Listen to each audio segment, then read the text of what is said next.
하나님께서 받으시는 예배라는 제목으로 말씀 전할 때에 많은 은혜 받으시기 바랍니다.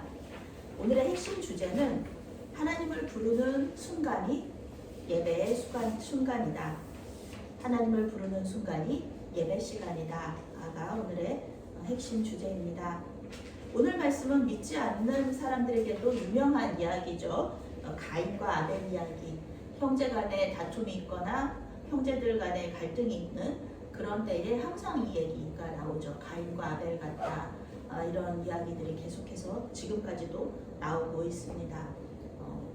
굉장히 슬픈 이야기이기도 하지만 또 지금 우리에게서도 자유로울 수 없는, 우리도 이 이야기에서 자유로울 수 없는 그런 보편적인 이야기이기도 합니다.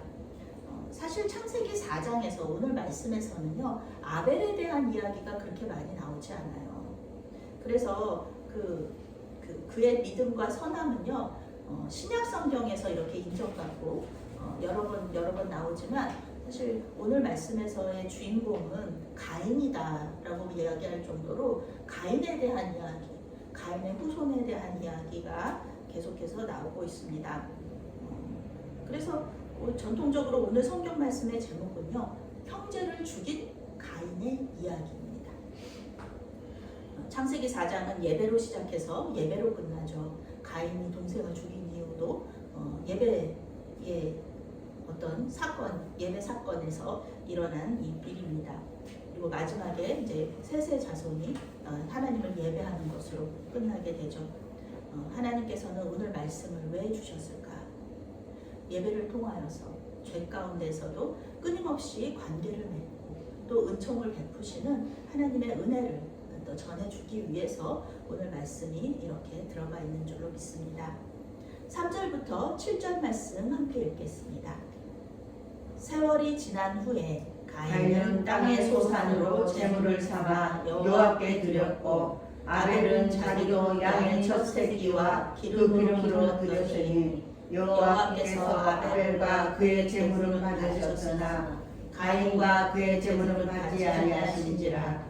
가인이 몹시 분하여 안색이 변하니 여호와께서 가인에게 이르시되 내가 분하여 함은 어찌 되리며 안색이 변함은 어찌 되리냐. 내가 선을 행하면 어찌 낯을 들지 못하겠느냐. 선을 행하지 아니하면 죄가 문에 엎드려 있느니라. 제가 너를 원하나 너는 죄를 다스릴지니라. 아멘. 선악을 알게 하는 나무의 열매를 먹고 아담과 하와가 에덴 동산에서 쫓겨난 이후에 이제 가인과 아벨이 태어났습니다. 130년 정도가 흐른 거예요. 큰아들 가인은 아버지의 가업을 이어받아서 농사 짓는 자가 되었고요. 작은 아들 아벨은 양치는 자가 됩니다. 아담과 하와가 에덴 동산에서 쫓겨났다고 해가지고 하나님을 잊어버리고 하나님을 예배하지 않은 건 아니에요. 아담과 하와의 가족들은 여전히 하나님을 믿고 하나님을 예배하는 삶을 살고 있었다라는 것을 오늘 말씀을 통해서 우리가 알 수가 있습니다. 오늘도 가인과 아벨은 하나님께 제물을 드리면서 예배를 드리고 있어요. 가인은 자기가 농사한 곡식으로 예물을 드렸습니다. 그리고 아벨은 자기가 키운 양의 첫 새끼와 그 기름으로 예배를 드렸습니다. 어떻게 생각하면 이거는 되게 당연한 거예요. 농사 짓는 사람이 농산물로 예배드리고 양치는 사람이 양을 하나님께 드리고 이것은 보편적인 합리적인 그런 일이라고 할 수 있죠. 그런데요, 영어 성경은요 이렇게 해석을 하고 있어요. 가인이 추수한 작물의 일부를 드렸다. 이렇게 얘기하고 있어요. 그리고 아벨은 그의 양들 중에서 첫 번째로 태어난 양, 그리고 그것의 가장 베스트, 최고의 것을 하나님께 드렸다. 영어 성경 똑같이 파트를 드리는데 어떤 부분을 드리는데 아벨의 제사는 베스트라는 단어를 써요. 그래서 베스트 파트를 하나님께 드렸고 가인은 그냥 파트를 드린 거예요. 아벨의 제물에는 베스트라는 단어를 사용하면서 가인이 드린 예물과의 그 차이를 이렇게 보여주고 있는 거죠. 문제는 하나님께서 아벨과 그의 제물은 기쁘게 받으셨는데 가인과 그의 제물은 기쁘게 받지 않으셨다는 데서 문제가 생깁니다. 성경은 하나님께서 어떻게 받으셨다는 것을 다른 사람들이 모두 알았을까? 가인과 아벨이 모두 알았을까? 이거에 대해서는 얘기를 해주지 않아요. 물론 이제 중세에서 전통적인 해석은 하늘에서 불이 내려와서 가인의 재물은 태우지 않고 아벨의 재물만 태웠다 이렇게 이야기하지만 성경에서는 나오지 않습니다. 무슨 방법으로 하나님께서 알려주셨는지는 몰라요. 그런데 가인의 그 재물은 안 받으셨다는 거, 아벨의 재물은 받으셨다는 거, 이거를 모두 알 수 있는 방법으로 하나님은 그 자신의 그 받고 받지 않으심을 이렇게 표현하셨죠. 성경은 이렇게 얘기하죠. 가인과 가인의 재물을 받지 않으셨다. 그리고 아벨과 아벨의 재물을 기쁘게 받으셨다. 이렇게 이야기하고 있습니다. 하나님께서는 우리가 예배드린다고 해서 다 기쁘게 받지 않으신다는 것을 오늘 말씀을 통해서 알 수가 있어요. 신약 성경에서는 아벨은 믿음으로 드렸다라고 얘기하고 또 이 가인은 여기서도 선을 행하지 않았다 이렇게 이야기를 함으로써 이 예배드리는 자의 태도가 재물보다 더 중요하다는 것을 우리에게 이야기하고 있어요. 그렇다고 해가지고 한 번 예배를 하나님께서 받지 않으셨다고 해서 하나님과 가인과의 관계가 깨어졌다? 그건 아닙니다. 당연히 하나님은 가인을 찾아가셔서 계속해서 말씀하고 계시고 대화를 하고 계세요. 계속해서 그 관계가 이어져 나갑니다. 가인은 이런 일을 통하여서 하나님께서 받지 않으셨기 때문에 너무너무 화가 나고 그리고 낙심하고 우울해졌어요. 당연한 거 아닙니까? 동생하고 같이 예배드렸는데 동생 재물은 받으셨는데 내 재물은 받지 않으셨어요. 그러면은 당연히 자연스러운 감정이죠. 속이 상하게 되는 것이고 동생을 질투하게 될 것입니다. 그런데 하나님은 가인을 찾아오셨어요. 이런 마음의 감정에 너무 힘들어하고 있는 가인을 찾아오셔서 감정을 다스려라 이렇게 말씀해 주십니다.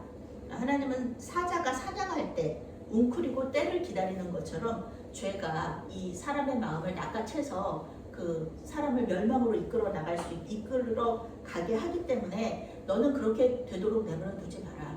네 마음을 잘 다스려라. 이렇게 말씀해 주세요. 사촌이 땅을 사면은 배가 아프다.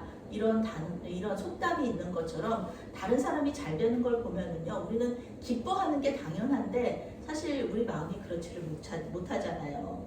저 사람이 나보다 잘난 게 뭐가 있어서 이렇게 생각하면서 좀 마음이 낙심이 되고 또 우울해지기도 하고 또 화가 나기도 합니다. 우리 주변에 잘 되는 사람이나 믿음이 좋은 사람 또 달란트가 많아서 그런 사람을 보면은 우리 마음에 조금 시기 질투가 생기는 게 당연한 거예요. 목사님들 사이에서도 마찬가지죠. 이렇게 큰 교회를 담임하고 있는 분들 또 그런 분들에 대해서 또 작은 교회를 담임하고 있는 목사님들은 좀 뭔가 열등의식 같은 거 가지고 있으시고 또 이렇게 그분들에게 또 시기 질투하는 마음이 있고 이 목사님들도 그러니 당연히 다른 분들도 마찬가지겠죠. 그런데요, 낙심하고 우울하고 질투하는 것은 자연스러운 감정이지만 이 감정을 못 다스려 가지고 이것이 죄로 이어지는 그렇게는 하지 말라고 하나님께서 말씀하시는 거예요. 시기 질투에 눈이 멀어서 이유 없이 미워하고 또 비난하고 깎아내리는 죄를 지어서는 안 된다. 너는 죄를 다스려라. 가인에게 이렇게 말씀하시는 말씀이 바로 우리에게 주시는 말씀이신 줄로 믿습니다. 하나님은 우리에게 이러한 감정을 다스릴 수 있는 능력이 있다라고 말씀하시는 거예요. 단지 선택의 문제입니다. 우리가 선택할 수 있어요. 가인의 입장에서 우리는 선택할 수 있습니다. 나보다 더 나은 예배를 드린 이 동생 아벨을 보면서 그래 이번에는 아벨이 정말 하나님 앞에 잘 드렸구나 예배를 재물을 잘 드렸구나 나도 다음에는 최고의 곡식을 드려야지 그러면 하나님께서 내 예배도 받아주실 거야 이렇게 생각하면 되는 거예요. 그럼 당연히 하나님은 다음에 이렇게 또 좋은 재물을 드렸을 때 당연히 하나님께서 이 마음의 회개를 받아주시고 예배를 받아주실 거예요. 그런데 가인은 이것을 하지 못합니다. 그리고 자기의 마음을 다스리지 못하고 죄에게 이 마음을 내어주게 됩니다. 8절부터 12절 말씀 함께 읽습니다. 가인이 그의 아우 아벨에게 말하고 그들이 들에 있을 때에 가인이 그의 아우 아벨을 쳐 죽이니라. 여호와께서 가인에게 이르시되 내 아우 아벨이 어디 있느냐? 그가 이르되 내가 알지 못하나이다. 내가 내 아우를 지키는 자니이까. 이르시되 내가 무엇을 하였느냐? 내 아우의 핏소리가 땅에서부터 내게 호소하느니라. 땅이 그 입을 벌려 내 손에서부터 내 아우의 피를 받았은즉 내가 땅에서 저주를 받았으니 내가 밭을 갈아도 땅이 다시는 그 효력을 내게 주지 아니할 것이요 너는 땅에서 피하여 유리하는 자가 되리라. 아멘. 가인은 결국 아벨을 이 들로, 아무도 없는 들로 데려가서 죽여버립니다. 첫 번째 살인이죠. 아벨은 아무 잘못한 게 없어요. 하나님이 예배받지 않으신 거를 왜 아벨한테 그 화풀이를 했는지, 이런 일이 뭐 우리도 항상 이런 일을 이렇게 행하기도 하는데 정말 잘못된 선택이죠. 쳐 죽이니라, 이 단어 속에는 계획적이고 의도적인 살인이라는 뜻을 가지고 있습니다. 우발적으로 죽인 게 아니에요. 계획적으로 아벨을 아무도 없는 들로 이렇게 꿰어내서 동생을 죽인 것입니다. 실수로 죽인 것이 아니죠. 의도적으로 죽인 것입니다. 살인은 하나님을 무시하는 행위예요. 생명의 주관자는 하나님이신데 하나님을 무시하고 그리고 그 사람의, 다른 사람의 생명을 취하는 것은 이 하나님에 대한 명백한 도전입니다. 그래서 아담과 하와가 하나님처럼 되고 싶은 욕망에 선악을 알게 하는 나무의 열매를 먹은 것처럼 가인도 똑같이 하나님을 무시하고 하나님에 대한 그 주권을 침해하는, 자기가 하나님이 되고 싶은 그 욕망, 열망을 드러내고 있는 것입니다. 아담과 하와는 그나마 회개하지는 않아도 자기 죄를 인정하기는 했잖아요. 그런데 가인은 회개하지도 않고 자기 죄를 인정하지도 않습니다. 하나님께서 가인을 부르셔서 아벨 어디 갔느냐, 동생 어디 있느냐 이렇게 물어보세요. 하나님이 그거 몰라서 물어보시는 거 아닙니다. 하나님은 전지전능하시니까 다 알고 계세요. 그런데 그 아벨이 어디 있느냐 물으셨을 때에 가인이 얘기하죠. 내가 알지 못하나이다. 내가 내 아우를 지키는 자입니까? 이렇게 말해요. 하나님이 회개의 기회를 주시려고 이렇게 물어보신 건데 가인은 하나님 핑계를 또 대는 겁니다. 내가 내 아우 지키는 사람입니까? 내 아우 지키는 사람은 그런 사람은 하나님이시잖아요. 하나님이 아우를 지켜야지 내가 왜 아우를 지킵니까? 동생의 재물은 받으셔놓고 그러면 동생 지켜주지도 않는단 말입니까? 이러면서 자기가 동생을 죽인 이유가 하나님께서 자기 재물을 받지 않으신 것 때문이라고 이렇게 하나님 핑계를 대는 거예요. 하나님을 비난하면서 자기 죄를 시인하지 않습니다. 하나님이 안 받으셨으면 하나님한테 얘기해야지 동생을 죽입니까? 이러면은 안 되는 거죠. 가인은 치명적인 선택을 함으로써 하나님과 또 자기 가족에게 아주 못할 짓을, 못할 죄를 짓게 됩니다. 여기서 하나님 말씀하시죠. 땅이 그 입을 벌려서 내 아우의 피를 받았다. 내 아우의 핏소리가 땅에서부터 내게 호소하느니라. 아벨의 피가 원수 갚아달라고, 의인의 피가 이렇게 하나님께 호소하는 거예요. 원수 갚아달라고. 당연히 하나님은 원수 갚는 일 하나님의 일이시기 때문에 피에 대한 그 심판이 반드시 있습니다. 아벨의 죽음에 대해서 하나님은 가인을 심판하십니다. 가인은 이제부터 농사를 지을 수가 없어요. 왜냐하면 아무리 농사를 잘 지으려고 노력해도 땅이 열매를 맺게 하지 않아요. 땅이 거절해요. 그것이 가인이 받은 저주입니다. 땅이 가인에게 열매를 주지 않을 것입니다. 당연히 가인은 떠돌이 생활을 해야 돼요. 유리하는 자가 된다라는 게 떠돌이 생활을 해야 된다는 얘기예요. 그리고 누군가 자기가 형제 아벨을 죽인 것처럼 누군가 자기를 죽일 것이라고 생각하면서 두려움 속에서 계속 떨면서 살아가야 될 것입니다. 그러니까 하나님은 또 다른 살인을 막기 위해서 가인에게 표를 주시고 가인을 죽이면 벌을 7배나 받을 것이라고 약속해 주셨습니다. 그런데 이 가인은 하나님의 약속을 믿지 못해요. 하나님께서 분명히 지켜주실 거라고 얘기했는데 가인은 하나님의 약속을 믿지 못했고 그 하나님의 심판을 따르지도 않았습니다. 계속해서 유리하는 자가 되는 것, 그것이 하나님의 벌이었어요. 가인은 그렇게 했어야 돼요. 계속해서 떠돌아다니는 삶을 살면서 계속 자기가 아벨에게 지은 죄를 회개하고 또 하나님께도 용서를 구해야 되는 거였어요. 그런데 이 가인은 이 방랑하는 삶 속에서 죽임을 당할 것을 두려워하면서 도시를 세우고 그 도시에 들어가서 살면서 스스로를 보호합니다. 누구도 자기를 못 죽이게.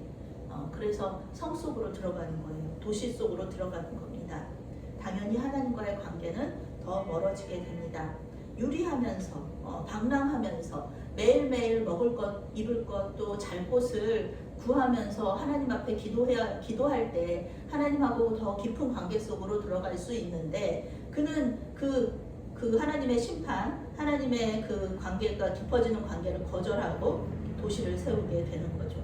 스스로를 보호하는 그런 삶을 살게 됩니다. 16절부터 18절까지 함께 있습니다.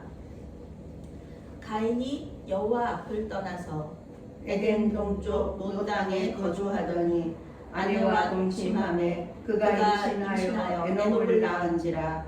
가인이 성을 쌓고 그의 아들의 이름으로 성을 이름하여 에녹이라 하니라. 에녹이 아랏을 낳고 아랏은 무후야엘을 낳고 무후야엘은 무두사엘을 낳고 무두사엘은 라멕을 낳았더라. 아멘. 네, 여기 가인의 후손의 이야기들이 계속 나오고 있는데요. 똑같은 이름을 가진 사람들이 또 이렇게 셋의 자손도 있습니다. 동명이인들이 있으니까 이렇게 혼돈스러워하지 않으시면 되겠습니다. 가인은 하나님의 말씀에 불순종해서 도시 문화를 시작합니다. 이 가인의 후손들은 인간 사회의 발전에 기여했다라고 볼 수 있습니다. 가인의 후손을 통해서 문화와 예술이 발달했고요. 또 도시화가 진행되었습니다. 그러나 그들은 하나님을 예배하지 않았습니다. 어느 구절에서도 하나님을 예배했다는 말이 없습니다. 결국 가인의 후손은 7대 만에 이 성경에서 사라지게 됩니다. 특별히 라멕이라는 후손에 대해서 성경이 많은 부분을 할애하고 있습니다. 다른 이렇게 전해 내려오는 그 이야기들 속에서는 이 라멕이 가인을 죽였다는 그런 이렇게 이야기도 있어요. 물론 성경에는 그 이야기가 없지만 라멕이라는 후손, 그는 두 아내와 결혼함으로써 최초의 일부 다처제를 시작합니다. 일부 다처제는 하나님께서 만드신 그런 결혼 시스템이 아니에요. 가인의 후손이 이 시스템을 만들었다는 것 자체가 뭔가 문제가 있는 것이죠. 성경은 야곱과 또 다윗의 그 이야기, 가족 이야기를 통하여서 일부 다처제가 얼마나 문제가 많은지, 그런 가족 간의 어려움들, 갈등 요소를 만드는지를 이야기하고 있어요. 라멕은 일부 다처제를 시작한 사람이고요. 매우 잔인하고 폭력적인 사람이었습니다. 그의 노래, 아내들한테 불러준 노래는 이제 칼의 노래라는 제목을 가지고 있어요. 자기 아내들에게 자기가 어린 청년, 소년을 죽였다는 것을 자랑하는 거예요. 왜 죽였느냐? 이 소년이 자기에게 아주 작은 상처를 낸 거예요. 멍들게 했다, 그런 뜻을 가지고 있어요. 원어로 자기에게 멍들게 한 거예요. 그러니까 그거에 대한 보복으로, 복수로 이 소년을 죽여버린 거죠. 이건 정말, 이러면 정말 안 되는 거죠. 작은 상처에 대해서 죽임, 살인으로 갚아주는 거죠. 필요 이상의 폭력을 사용하고 정당방위라고 주장하는 겁니다. 이것은 보복을 하시는 하나님, 복수하시는 하나님에 대해서 전면적으로 도전한 거죠. 자기가 보복하면 안 돼요. 하나님께 맡겨드려야 되는 겁니다.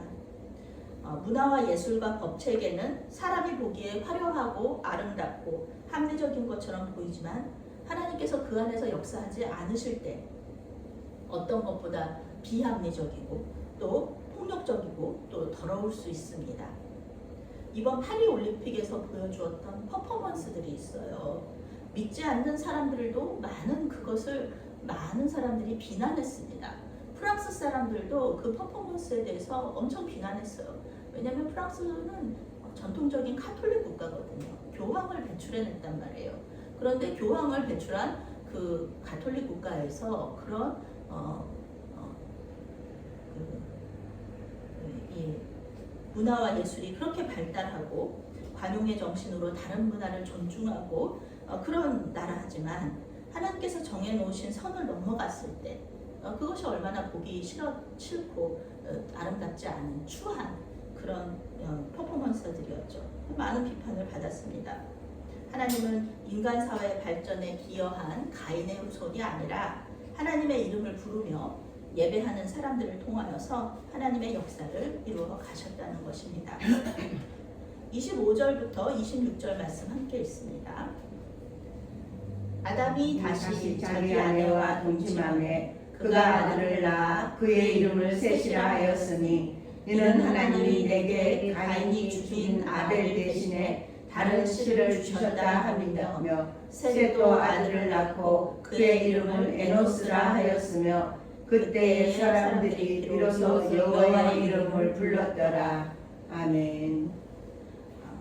하나님은 아벨을 잃고 또 가인을 멀리 떠나보낸 아담과 하와에게 새로운 아들을 주심으로써 위로하십니다. 아담은 가인이 죽인 아벨 대신에 다른 씨를 주셨다 이렇게 고백합니다. 아담은 가인이 아벨을 죽였다는 것을 알고 있었어요.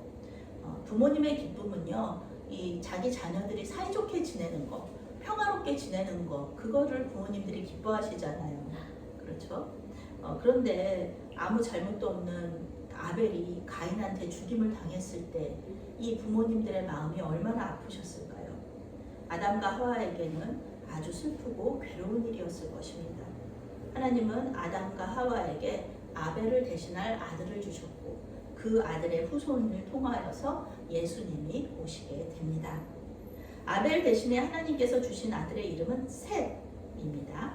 셋의 아들인 에노스의 때에 사람들이 비로소 여호와의 이름을 불렀다 이렇게 성경이 말하고 있습니다. 여호와의 이름을 불렀다는 것을 이제 세번역 성경과 영어 성경은 하나님께 예배했다 이렇게 번역하고 있습니다. 가인의 후손들만큼 인간 사회의 발전에 이바지하지는 못했어요. 그렇지만 셋의 자손들은 하나님을 예배했습니다. 화려하지는 않아도 겸손히 하나님을 예배하는 자들을 통하여서 하나님의 구원 역사가 이어졌다는 것입니다. 가인의 후손은 7대 만에 끝나죠. 그렇지만 셋의 후손은 지금까지 이어지고 있습니다. 지금 예배하고 있는 우리는 영적인 이스라엘 자손이에요. 우리에게까지 이 셋의 후손으로서 이어지는 그런 역사가 지금까지도 이어지고 있는 것입니다.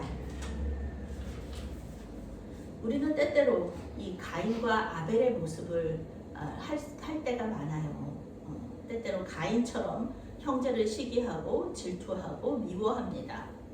사도 요한은 요한 1서 3장에서 형제를 미워하는 자가 살인이 자이고 살인자는 구원받지 못한다 이렇게 말하고 있습니다. 예수님은 마태복음 5장에서 형제에게 분노하고 형제를 멸시하는 행동 이것은 살인하는 죄와 똑같이 이렇게 똑같다 이렇게 보고 계세요. 같은 심판을 받는다 이렇게 말씀하시면서 이 형제에게 분노하고 멸시하는 것은 살인하는 것과 같다 이렇게 말씀하고 계십니다. 다윗은 시편 133편에서 형제가 연합하여 동거함이 선하고 아름답다 이렇게 노래하고 있습니다. 영어 성경은 연합하고 동거한다는 것을 평화롭게 어울려 산다 이렇게 번역하고 있어요. 형제를 죽이는 것만이 살인이 아니라 형제에게 분노하고 형제를 미워하는 것도 살인이다. 이렇게 말하는 겁니다. 특별히 우리는 예수님 안에서 예수님의 피로 한 가족이 된 하나님의 가족들입니다. 교회 안에서 성도들 간에 미워하고 시기하고 질투하고 이런 것들은 모두 아버지이신 하나님의 마음을 아프게 하는 그런 일입니다. 또 우리는 교회 안에서 아벨이 되기도 해요. 아벨이 되어 죽임을 당하기도 합니다. 아무 잘못이 없는데 시기와 질투의 대상이 되어서 상처받고 교회를 떠나는 사람들의 모습을 우리는 종종 또 볼 수 있습니다. 아벨과 같은 경우에 우리는 두 가지 선택을 할 수 있습니다. 오늘 아벨의 피가 하나님께 청원한 것처럼 하나님께 복수를 청원할 수 있어요. 하나님, 제가 이렇게 아무 잘못도 없이 죽임을 당하는 것처럼 괴로움을 당했습니다. 주님께서 복수해 주세요. 이렇게 기도할 수 있습니다. 복수하는 것은 하나님의 권한이에요. 하나님께 복수해 달라고 청원하는 것은 나쁜 일이 아니고 그 죄가 아닙니다. 성경적이에요. 그런데요, 복수 대신에 용서를 선택할 수 있어요. 우리는 이것은 예수님의 본을 따르는 것이기도 합니다. 히브리서 12장 24절은요, 의인 아벨의 피보다 예수님의 피가 더 훌륭하다라고 말해주고 있어요. 의인 아벨의 피보다 예수님의 피가 훌륭한 이유, 그것은요, 의인 아벨은 보복해달라 이렇게 하나님께 청원했지만 예수님은 그 자기를 죽였던 많은 사람들을 용서해달라고 십자가상에서 기도하시거든요. 예수님은 복수보다 용서를 선택하셨습니다. 자신을 죽인 사람들에게조차 복수하지 않고 용서를 구하셨습니다. 주님은 자신을 십자가에 못 박고 조롱하는 사람들을 아무것도 모르고 저렇게 하는 거니까 하나님 용서해 주세요 대신해서 기도하셨습니다. 우리는 가인과 아벨과는 다른 선택을 할 수 있어요. 그런데 우리 힘만으로 이 선택을 하기는 참 어렵다. 알면서도 결단하면서도 이 선택을 하기는 어렵습니다. 나한테 잘못하는 사람한테는 이렇게 복수해달라고 기도하기가 쉽고요. 나도 미워하지 뭐 그러면서 똑같이 미워하고, 그리고 나보다 더 잘 되는 사람들을 보면은 시기하고 질투하고 깎아내리려고 하는 그런 선택을 하기가 더 쉽다는 것이죠. 죄에게 내 마음을 내어주는 게 죄와 싸우는 것보다는 더 쉽다라는 것이 우리의 마음입니다. 이게 우리의 죄성이고 우리의 본성이죠. 그래서 우리는 성령의 도우심을 구해야 합니다. 성령의 도우심을 받을 때 넉넉히 이러한 선택을 할 수 있습니다. 성령의 도움으로 분노 중에라도 형제를 사랑하고 그의 모습을 있는 그대로 받아들이는 것을 선택할 수 있고요. 복수보다 용서를 선택할 수도 있습니다. 그리고 이러한 성령의 도우심을 받고 성령 충만한 삶을 살 수 있는 그 수단이 바로 예배입니다. 오늘 예배로 시작해서 예배로 끝나는데요. 감리교 운동을 시작한 요한 웨슬리 목사님은요, 하나님의 은혜가 우리에게 전달되는 그 방법들을 은총의 수단이라고 불렀습니다. 그리고 그 은총의 수단 중에 하나가 바로 정기적인 예배에 참여하는 것이다 라고 말하셨어요. 하나님은 예배자의 마음과 그 태도에 따라서 그 예배자의 예배를 받거나 받지 않으실 수 있습니다. 재물이 중요한 것이 아니라 예배자가 중요한 거예요. 예배자의 마음과 예배자의 태도가 중요한 것입니다. 그러나 우리가 잊지 말아야 될 것이 있어요. 하나님께서 예배를 받지 않는다고 하셔서 예배자를 버리시는 것이 아닙니다. 오늘 성경에서 말해주는 것이 바로 그것입니다. 가인과 가인의 재물을 받지 않으셨다. 그렇지만 가인과 계속해서 말씀하시고요. 또 심판 중에도 은혜를 잊지 않으셨습니다. 그럼 여러분, 예배에 열심을 내시기 바랍니다. 하나님은 예배 가운데 자신의 뜻을 알려주시고 예배자들을 통하여서 하나님의 역사를 이루어 가십니다. 주님의 이름을 부르심으로 말미암아 하나님의 역사에 동참하시는 저와 여러분이 되시기를 바라겠습니다. 아멘. 사랑의 하나님, 우리가 서로 사랑하게 하여 주시옵소서. 시기와 질투로 분노하고 낙심하고 우울해질 때마다 형제를 미워하기보다 나보다 나은 형제를 받아들이게 하여 주시옵소서. 복수를 청원하는 것보다 용서를 선택할 수 있도록 도와주시옵소서. 예배 가운데 그렇게 할 수 있는 힘을 허락하여 주시옵소서. 예수님의 이름으로 기도합니다. 아멘.